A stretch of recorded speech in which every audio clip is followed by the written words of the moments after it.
오늘 말씀의 제목은 하나됨을 위해입니다. 하나됨을 위해. 현재 한국의 장로교회는요, 이 나라 전체에서 가장 큰 교단입니다. 미국에서 가장 큰 교단이라고 하면 보통 이제 남침내 교단을 말할 텐데요. 한국은 이례적이게도 침례교회보다 장로교회가 훨씬 많습니다. 그 중에 합동 측, 그리고 통합 측, 기장, 고신, 대신, 합신, 이런 교단들, 이런 대표적인 교단들이 있고요. 정말 이름도 알 수 없는 정말 수많은 군소 교단들이 즐비합니다. 정식 등록된 장로교 교단만 해도 제가 한국을 떠나왔을 때만 하더라도 한 30여 개 정도 되었는데요. 지금은 아마도 더 많아졌을 것이다라고 생각을 합니다.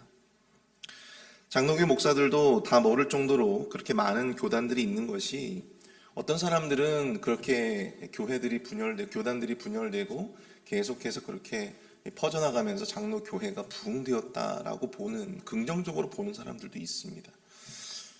그런데 그 내면을 들여다보면 인간의 욕심과 또한 이합집산, 자신의 어떤 이해관계에 따라서 뭉쳐지고 또 분열되는 것을 계속해서 해왔다라고 하는 것입니다. 이와 같은 교단의 분열들, 또 분열의 역사를 보고 있노라면 이 교회 하나됨이라고 하는 것이 얼마나 힘든 일인가. 교회가 분열되기는 쉽지만 하나되고 또 연합되는 것이 얼마나 어려운 일인가라고 하는 것을 보게 되는 것이죠. 오늘 본문은 이스라엘이 어떤 과정을 거쳐서 남과 북으로 분리되었는가, 분열되었는지, 그 분열의 단초를 제공했던 한 사건을 담고 있습니다. 다윗과 솔로몬의 시대 이스라엘은 연합왕국으로서 그 어느 때보다도 찬란한 전성기를 맛보았습니다. 그리고 솔로몬이 죽고 그의 아들 르호보암이 솔로몬에 이어서 보위를 물려받게 되는데요. 이 르호보암의 시기에 이스라엘은 유다와 이스라엘 둘로 나뉘어 각각 독립적인 국가를 세우게 되었다라고 하는 것입니다. 그리고 그 이후로 단 한 번도 나라는 하나 되지 못한 채, 그 이후로 계속해서 나라가 각각 멸망하기까지 분리된 왕국으로서 그 마지막까지 이르게 되었다고 하는 것이죠. 이스라엘의 분열의 역사는 오늘날 이 교회 공동체가 분열되고 또 분리되기는 쉬우나 하나되고 또 연합되기는 얼마나 어려운지를 또한 새삼 깨닫게 됩니다. 이스라엘이 마주한 그 분열의 원인이 과연 무엇이었습니까? 그리고 오늘날 우리 교회가 더욱더 하나되고 더욱더 연합하기 위해서 경계해야 될 것들은 과연 무엇일까요? 오늘 새벽에는 교회 연합을 위해 또 진정한 하나됨을 위해서 우리가 감히 깨달아야 할, 또 기억해야 할 그러한 내용들을 함께 좀 살펴보고자 합니다. 첫 번째로, 하나됨을 위해서 우리는 상대의 상처와 고통을 헤아리는 귀가 필요하다라고 하는 것입니다. 우리는 상대의 상처와 고통을 헤아리는 귀가 필요합니다. 오늘 보면 1절은 이렇게 시작을 하고 있습니다. 르호보암이 세겜으로 갔으니 이는 온 이스라엘이 그를 왕으로 삼고자 하여 세겜에 이르렀음이더라. 아멘. 열왕기상 11장 43절에서 이미 솔로몬이 죽고 난 이후에 그의 아들 르호보암이 보위를 물려받았습니다. 예루살렘에서는 이미 솔로몬에 이어서 르호보암이 왕이 된 상황입니다. 그리고 얼마 지나지 않아서 르호보암은 자신의 발걸음을 세겜으로 향합니다. 세겜이라고 하는 곳은요, 예루살렘 북쪽으로 약 한 50km 정도 떨어진 위치에 있는 에브라임 산지에 있는 성읍입니다. 이것은 당시 중요한 교통의 요지이기도 하면서 여호수아 시대에는 이스라엘 백성들이 하나님의 언약을 갱신했던 그러한 유서 깊은 성지이기도 합니다. 게다가 훗날 이 북부의 10지파들이 북이스라엘, 여로보암을 왕으로 추대해서 북이스라엘을 이제 세우게 되는데요. 그 중심되었던 수도의 역할을 감당했던 곳이 바로 이 세겜이라고 하는 곳이었습니다. 어찌 보면 이 10개의 이 북지파들이 몸담고 있었던 가장 대표적인 그런 도시라고 할 수가 있는 것이죠. 그런데 르호보암은 왜 왕이 되자마자 이렇게 세겜으로 가야만 했었을까요? 르호보암이 솔로몬에 의해서 왕위에 올랐다는 것은 전국에 소문이 쫙 퍼졌을 것입니다. 그런데도 불구하고 세겜의 북쪽 지파의 수장들이 르호보암을 아련하기 위해서 그들이 예루살렘으로 온 것이 아니라 오히려 왕이 된 르호보암이 지금 그들을 만나기 위해서 세겜으로 향하고 있다고 하는 사실이에요. 어찌 보면 왕의 입장에서는요, 이 북쪽 지파 사람들에게 내가 왕이 되었으니 인사를 드리겠다라고 하면서 찾아가는 그러한 모양새입니다. 그럼에도 불구하고 그가 세겜을 찾을 수밖에 없었던 이유는 그만큼 그의 왕권이 약했기 때문입니다. 우리는 그 원인을 선왕이었던 솔로몬에게서 찾을 수 있는데요. 우리가 다 알다시피 솔로몬의 통치의 전기, 후기 이렇게 나눠볼 수가 있는데 통치 전기는 어떠했습니까? 솔로몬이 지혜롭게 나라를 아주 정말 잘 다스렸어요. 성전을 짓고 또 왕궁을 건축하면서 나라의 어떤 기틀을 잘 마련을 했다고 볼 수가 있습니다. 그런데 후기로 접어들면서 솔로몬이 이방 여인들과 이제 정략 결혼을 하면서 들여왔던 수많은 우상들, 그것들로 인해서 나라의 이 산당들이 만들어지게 되고 이 우상 숭배로 전국이 몸살을 앓게 되었다고 하는 사실이죠. 영적으로 굉장히 많이 흔들렸던 시기였습니다. 그리고 그것을 방관했던 자가 바로 솔로몬이었습니다. 또한 과도한 세금과 부욕으로 인해서 백성들의 원성이 극에 달했던 시기이기도 합니다. 그렇기 때문에 이 솔로몬이 죽고 난 다음에 예루살렘에서 멀리 떨어져 있는 이 10개의 북지파들이 살았던 이 북쪽 지방이야말로 이 폭발 직전에 놓여 있었다라고 볼 수가 있는 것이죠. 왕에 대한 충성도와 신뢰도가 땅에 떨어질 대로 떨어진 그런 상황이었다라고 하는 것입니다. 오늘 본문 1절은 온 이스라엘이 그를 왕으로 삼고자 세겜에 이르렀다 말씀하고 있습니다. 여기서 온 이스라엘은요, 바로 이 유다와 베냐민 지파를 제외한 10개의 지파들을 의미합니다. 이 표현은 아직까지 그들이 르호보암을 왕으로 인정하지 않았고 이미 지금 예루살렘에서는 왕으로 즉위를 했음에도 불구하고 10개의 지파들은 그를 아직까지는 왕으로 인정하지 않은 상황이라고 하는 것입니다. 그리고 이후에 이 르호보암이 어떠한 태도로 나오느냐에 따라서 그를 왕으로 삼을지 말지를 지금 결정하는 그러한 암시가 이 표현 안에 지금 들어가 있다고 하는 것이죠. 오늘 보면 2절에서 여로보암이 등장을 하는데요. 그는 일전에 선지자 아이야의 예언을 듣고 솔로몬에게 이 모반의 길을 들었다가 결국 쫓김을 당하게 되고요. 어디로 쫓김을 당했죠? 애굽까지 망명을 하게 되었습니다. 그런데 이제 솔로몬이 죽고 난 다음에 자신에 대한 위협이 사라지자 그는 북쪽 지파 사람들의 요청을 받아서 그들의 대변자로 지금 르호보암 앞에 서 있는 것입니다. 그리고 그와 함께 북쪽 지파 사람들은요, 이 왕이 된 르호보암에게 한 가지 제안을 합니다. 우리 본문 4절을 보시면 그것은 바로 무엇입니까? 그들에게 부여된 고역과 무거운 멍에를 좀 가볍게 해달라는 것이었습니다. 선왕 솔로몬 시대부터 이어진 과도한 세금과 부역에서 조금 가볍게 해달라는 것이죠. 그 짐을 좀 줄여달라는 것입니다. 여기서 그들이 사용한 이 4절 무겁게 하였으나 라고 하는 표현을 보면요, 이것이 히브리어 히크스화라고 하는데요, 히크스화라고 하는 이 표현은요, 혹독하다 혹은 강경하다라고 하는 의미를 가지고 있습니다. 그런데 이 단어가 사용된 성경의 여러 곳에서 이 단어가 사용된 지점들을 살펴보면 이 출애굽기에 나와 있는 애굽의 고통스러운 노예 생활, 이스라엘 백성들이 애굽에서 고통스러운 노예 생활을 했잖아요. 그래서 이 애굽의 바로의 신하들이었던 이 애굽의 사람들이 이스라엘 백성들을 노예로서 아주 가혹하게 부려먹는 바로 그러한 상황에서 쓰였던 단어도 바로 이것이고요. 또 바벨론의 이 포로기 때 그들이 당했던 그 포로의 비참함, 그것을 설명할 때 나왔던 단어도 바로 이것이었습니다.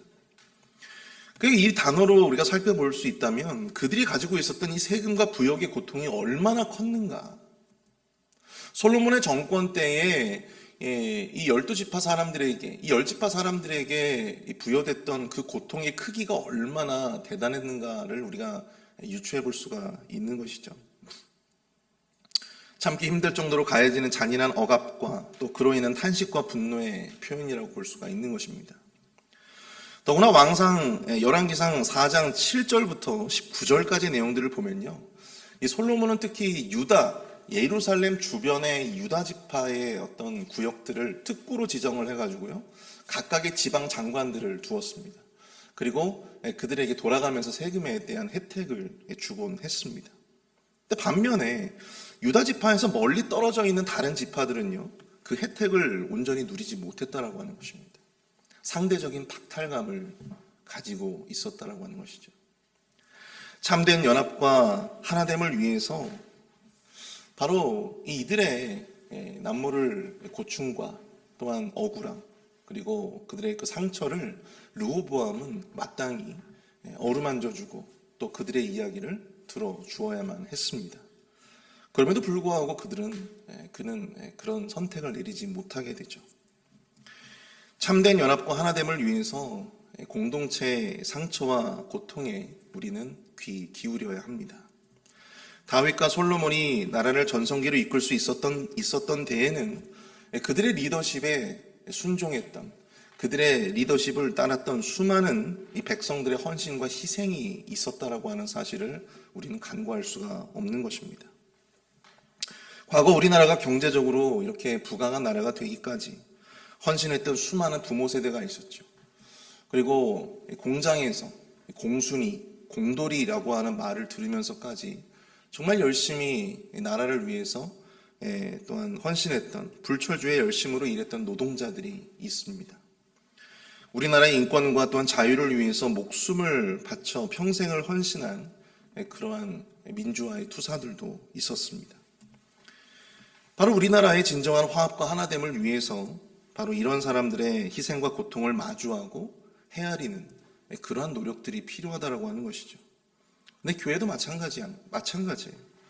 우리 교회가 이렇게 자리를 잡고 이렇게 지역에서 이렇게 큰 교회로 성장하기까지 우리 많은 성도님들의 희생과 헌신이 있었습니다. 그리고 그 가운데에도 더 큰 고통과 상처를 감내하셔야만 했던 그런 분들도 분명히 있었을 줄 압니다. 우리 교회가 이렇게 오랜 역사를 지내오면서까지 정말 남모를 상처와 아픔을 가지고 있는 분들도 분명히 있을 것이다라고 하는 이야기죠. 교회는 진정한 이런 하나됨을 위해서, 진정한 연합을 위해서 그들의 억울함에 또한 그들의 상처에 귀 기울일 수 있는 그러한 배려의 마음이 우리 안에 필요하지 않을까 생각을 해봅니다. 제가 늘푸른 대학을 지금 진행을 하고 있는데요. 늘푸른 대학을 지금 한 4주차 정도까지 진행을 해온 것 같습니다. 근데 많은 우리 어르신분들이 만족감이 있어 하세요. 어떤 분들은 그런 말씀을 하세요. 아니, 도대체 우리가 뭐라고 이렇게 참 교회가 우리를 이렇게 섬겨주고 또 저 젊은 사람들이 이렇게 맛있는 음식을 해가지고 어르신들한테 대접을 하고 우리가 과연 뭐라고 이런 대접을 하느냐. 근데 그러면서 이제 그분들이 가지고 있었던 어떤 상처들을 이제 말씀을 해주시는 거예요. 과거에 저는 우리 교회가 참 이렇게 원래부터 이렇게 어르신들을 잘 섬기는 그러한 교회라고 생각을 해왔는데 과거에 어떤 시기에는 이 어르신들이 굉장히 큰 상처를 받았던 시기도 있었다고 하시더라고요. 나이 많은 사람들을 마치 이렇게 퇴물처럼 취급하는 그러한 시선도 있었고 그런 어려움들이 있었을 때 그분들이 굉장히 큰 마음의 상처를 받았다. 목회자로부터 굉장히 큰 상처를 받았다라고 하는 말씀을 하셨습니다. 근데 우리 목사님께서 이제 새로 오시고 또 우리 어르신들에 대해서 존중해 주시고 또 살갑게 그들을 또한 챙기시고 위로하시는 그런 모습들을 보면서 정말 어르신들이 마음이 큰 감동을 받고 또 교회를 위해서 더욱더 헌신해야 되겠다라고 하는 그런 생각을 갖게 되셨다는 거예요. 또 늘푸른 대학도 하면서 이렇게 또 젊은 분들이 자신들을 섬겨주시는 것에 감사하는 마음을 또한 갖고 계신 것입니다. 이러면서 어떻게 보면 세대가 서로 화해하고 또 서로 연합해가는, 하나 되어가는 그런 모습들이 우리 교회 안에서 나타나고 있는 것을 저는 이 늘푸른 대학을 하면서 제가 목도하고 있습니다. 바로 이런 마음이야말로 우리 교회가 점점 더 하나 되고 더욱더 성장해 나아가는데 중요한 밑거름이 되지 않을까 생각을 해봅니다. 사랑하는 성도 여러분, 우리가 말과 큰 소리로 우리가 교회 일을 할 수도 있습니다. 물론 그런 분들도 나름 필요한 순간이 있어요. 그러나 정말 조용히 묵묵히 스스로 그 모든 상처와 아픔을 딛고 우리 교회를 위해서 헌신한 수많은 우리 성도님들이 계십니다. 늘 좋은 표정으로 봉사하시고 섬기셔서 저런 분이 무슨 걱정이 있으실까, 어떤 아픔이 있으실까라고 했던 분인데 그런 분들도 어김없이 그 섬김과 또한 그 봉사의 과정에서 이 마음의 상처가 있으시더라고요. 그런 남모를 고충과 아픔도 우리가 그냥 넘기지 않고 또 그들을 배려할 수 있는, 또 헤아릴 수 있는 그런 마음이 우리 진정한 하나됨을 이룰 수 있는 공동체에 필요한 모습이 아닐까 생각을 해봅니다. 내가 한 수고가 가장 크고 내가 당한 아픔과 내가 당한 상처가 가장 크다고 주장하기 이전에 정말 우리 공동체에 소외된 이들, 그리고 아픔과 상처에 귀 기울이고 그들을 위로할 수 있는 그런 성숙한 공동체가 우리 교회가 되어질 수 있기를 축복합니다. 그런 사랑과 관심 속에서 진정한 치유와 회복이 나타나고 또 공동체가 더욱더 은혜 가운데 하나 되고 또 성장할 수 있는 그런 축복이 또 우리 교회에 있게 될 줄로 믿습니다. 두 번째로 하나됨을 위해서 우리는 마땅히 들어야 할 말을 분별하는 지혜가 필요합니다. 하나됨을 위해 우리는 마땅히 들어야 할 말을 분별하는 그런 지혜가 필요하다는 것입니다. 오늘 본문을 보시면 북쪽 지파 사람들의 간언을 두고 이를 어떻게 하면 좋을지에 대해서 르호보암은 두 부류의 사람들로부터 조언을 받습니다. 먼저 6절을 보시면 르호보암은 아버지 솔로몬과 함께 국정을 살폈던 노인이라고 표현을 하고 있는데요. 원로 대신들에게 이 일을 먼저 논의합니다. 그들은 왕에게 백성을 섬기는 자가 되어서 그들을 섬기고 좋은 말로 일을 하고 조언하고 있습니다. 그러면 그들은 영원히 왕의 종이 되어줄 것이다. 그렇게 지혜로운 조언을 하게 되죠. 새로운 왕에 대한 그들의 막연한 두려움과 불안을 자비와 또 인자함으로 품고 그들의 상처와 아픔을 헤아려 줌으로써 복종을 이끌어내는 그러한 아주 고도의 통치 전술이라고 볼 수가 있습니다. 그런데 본문 8절은 이렇게 말씀합니다. 왕이 노인들이 자문하는 것을 버리고 그들의 그 지혜로운 조언을 버려버리고 이 왕이 듣고자 했던 함께 자라난 어린 사람들과 의논하여 함께 자신과 함께 자라났던 젊은 세대의 그런 신하들과 함께 이것을 논의했다라고 하는 것입니다. 본문 10절을 보시면 왕은 대답하기를 내 새끼손가락이 내 아버지의 허리보다 굵으니라고 하는 표현이 등장을 합니다. 여러분 이게 무슨 표현일까요? 내 새끼손가락이 내 아버지의 허리보다 굵다. 이게 무슨 말일까요? 이것은 바로 원문을 그대로 직역을 해보면 나의 연약한 부분도 새끼손가락이 굉장히 연약하잖아요. 나의 연약한 부분도 내 아버지의 가장 강력한 부분. 과거에는 사람의 가장 강력한 부분은 바로 이 허리에 있다고 생각을 했어요. 그 모든 힘의 근원이 허리에 있다고. 그러니까 나의 가장 연약한 이 새끼손가락도 내 아버지의 가장 강력한 이 허리보다도 훨씬 더 강력하다. 강력한 권세를 가진다라고 하는 그런 의미를 담고 있는 것입니다. 한마디로 르호보암이 선왕 솔로몬보다도 훨씬 더 강력한 힘과 권세를 가지고 있다라고 하는 그런 표현인 것이죠.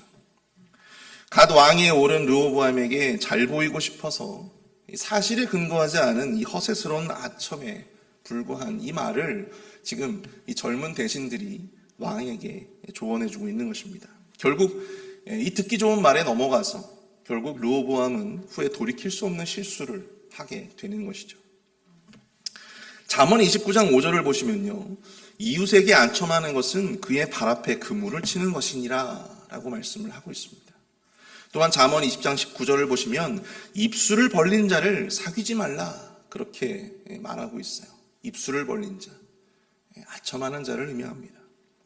입에 바른 말을 하는, 입에 발린 그런 말을 하는 아첨하는 자를 멀리하라는 것이, 사랑하는 성도 여러분, 우리가 함께하는 사람들이 과연 나에게 선한 영향력을 끼치게 하는지를 여러분들 꼭 분별해 보시기를 축복합니다.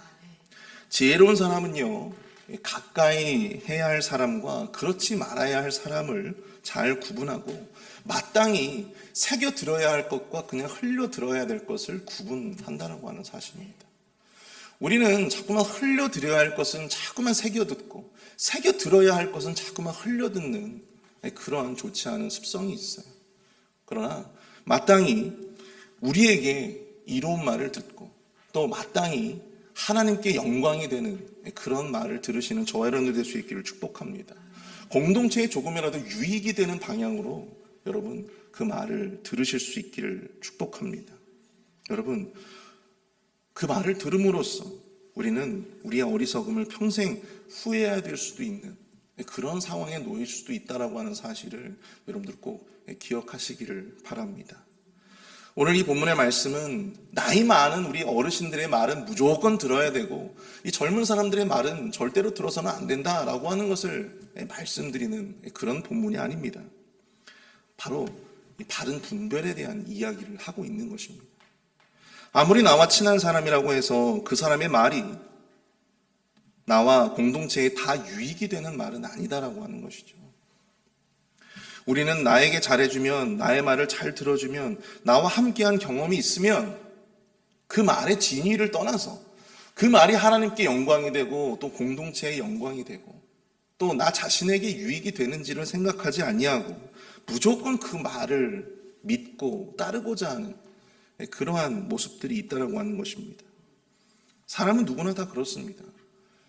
저도 그래요.